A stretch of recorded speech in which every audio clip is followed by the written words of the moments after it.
Ahsoka Episode 7 gave us a lot of What? And Hello there. this has a lot of people split on whether this sets up the season finale. I have my own thoughts on this. Let's rewind.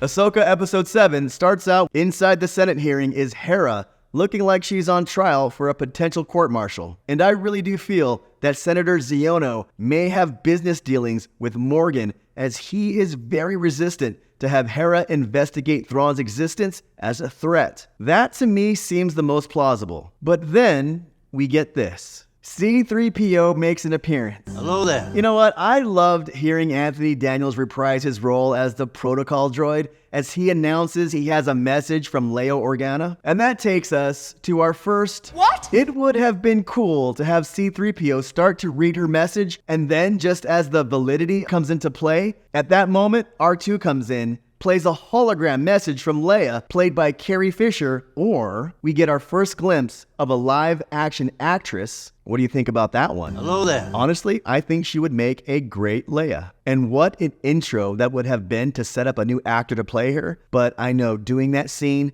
would have been money, but it would have overshadowed everything else inside that episode. But we got C-3PO establishing that Leia has backed Hera in her decision to investigate Thrawn. And now we come to another... What? When I saw the length of this penultimate episode that is supposed to set up the finale. The total running time was 37 minutes if you take out all the credits. And I was wondering, how are they going to set up the finale in that short of time? More on that later. We find out that this episode is called Dreams at Madness. Ahsoka and Hu Yang are still traveling through hyperspace inside the Purrgil. And that's when we get to our next... Hello there. When we see Ahsoka doing her Jedi workout tapes like a Jedi P90X series. But the... Hello there. comes with what I saw as a welcome surprise. We see Hayden Christensen's Anakin Skywalker in a reprisal speech that reflects what he says to her in Tales of the Jedi, in her training scenes with Anakin. And I love this scene, and I really want more of this in a live-action Clone Wars movie or a series, which hopefully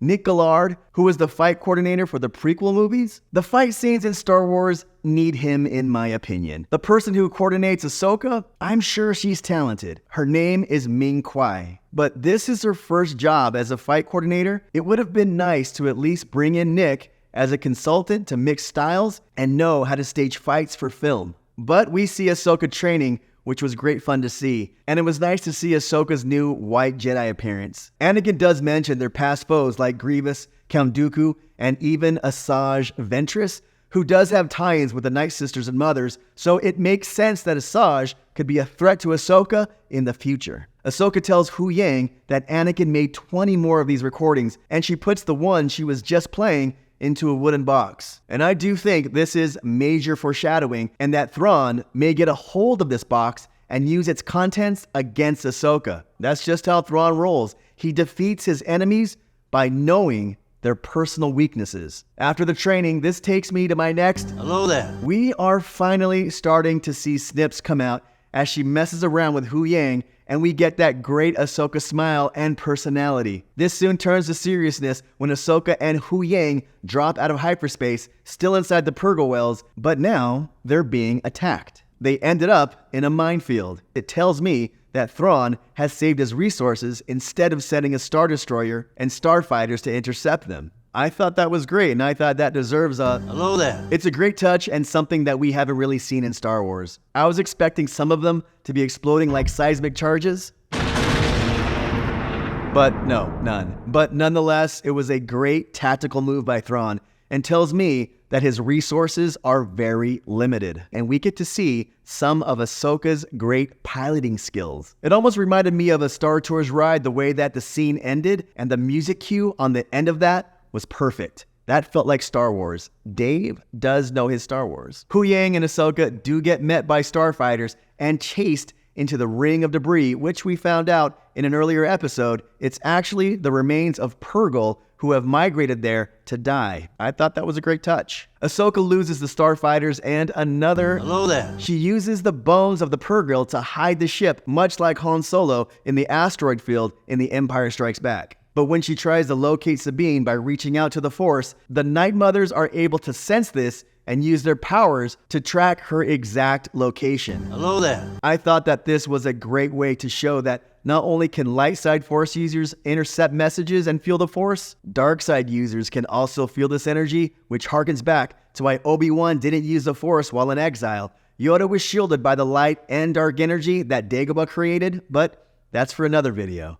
Thrawn seems to have predicted this move by Ahsoka and wastes no time attacking her exact location. And Captain Enoch opens fire on Ahsoka's exact location, which forces her to head to the surface of Peridea. On the surface of Peridea, Baylan and his apprentice still follow Sabine, who now travels with Ezra and the Crab People, who are called the Noti. I've heard some people call them Naughty. More people call them Noti, so I'm going to say Noti. And I love these guys. Every Star Wars story has its Q factor, and I absolutely love these Noti characters. Sabine and Ezra spot their trackers from a distance, and just before Baylan and Shin send their forces into attack, we get another What? When Baylan abandons his Padawan. If I was Shin, I would be pissed, confused, like a child who gets left at a grocery store, but this time, not on accident. More on this later, but Baylan leaves her to fight as he tells her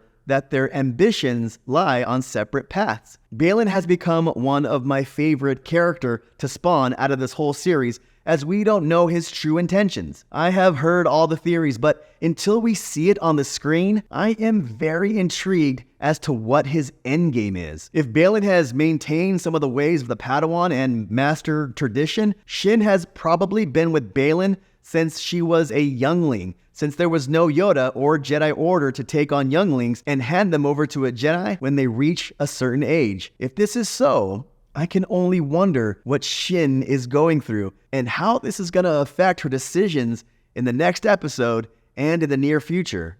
And more on my thoughts about this later. Shin sends in the mercenary troops while Thrawn sends in his death troopers to the surface. And I was eager to find out what those troopers are like in action. Seeing that they are overwhelmed by firepower, Ezra and Sabine get tactical and literally circles the wagons just like the old westerns used to do. Now, tactically, you would never do this in an open field as it creates multiple fronts, but hey, it's Star Wars. Unless you're talking Thrawn, there are no real military tactics. Now, this chase scene is the longest sequence in the entire episode and did nothing to further the story, so if they wanted filler in this episode, here it was. And this came to my next. What? Ezra would not use his lightsaber, but I do understand. He has been training on his own in the Force without a lightsaber, but my initial reaction was, What? Ezra uses Force defense techniques while Sabine uses everything in the book, and it was cool to see her using a combination of Jedi and Mandalorian tactics, which to me sets up some interesting new Jedi forms that we may see from her in the future. This takes us to the Death Troopers. They arrive, and I finally would get to see how they were in action, and I was hoping that we would see a return of the competency of the clone troopers, but no. What we got was, What? yeah, no matter if they have cool zombie armor or not, they are still as useless as Federation battle droids. Ahsoka makes her appearance on the scene just in time to help out Sabine with Shin, and this was interesting to me. When Shin was defeated, Ahsoka reached out her hand to her and told Shin that she can help her. Now, I think Ahsoka did this because she felt conflict in her. And here's why I think this. This episode is full of Norse mythology. Baylan rides the Black Wolf, which in mythology refers to the wolf that chased the moon or the darkness, and Shin rides the White Wolf, or the wolf that chases the sun or the light. And even on their belts, Baylan wears a moon, and Shin wears a sun symbol. Coincidence? I think not. Hello there. So after Shin gets defeated, she runs off, much like Chrysanthemum runs off in the Book of Boba Fett, and we only have to wonder where her path will lead in the final episode. Ahsoka greets Ezra, and we get another Hello there. as we see this great Ahsoka personality again. All in all, I did have a great time watching this. I found myself on the edge of my seat, and there was never a moment where this episode dragged, even on the chase scene. Now, I am concerned about how this episode sets up the finale. And to me, this should have been the first half of Part 7, and we should have gotten another 30 minutes with Thrawn setting up the stakes that would set the final episode in motion. I hope that the last episode is at least an hour, because I think next episode, it's going to take at least 30 minutes to set the stage for the ultimate conflict, and hopefully a resolution that sets up the next season or even an Ahsoka movie. I give this episode a cautious 7.5, as I did enjoy it, but, well, now my next true fear is that next episode will only be about a half an hour and gives us an awkward cliffhanger where we have to wait 3 years to pick up the story again. And I think that's going to be a deal breaker for casual fans, and I would hate to be a Star Wars fan's keyboard if that does happen. But we have to hope for the best and trust that Dave Filoni has some great storytelling up his sleeve. But what do you think? Let me know your thoughts, and thanks for tuning in as we find out next week how this will all end. And as always, my friends, thank you, and I will see you next time.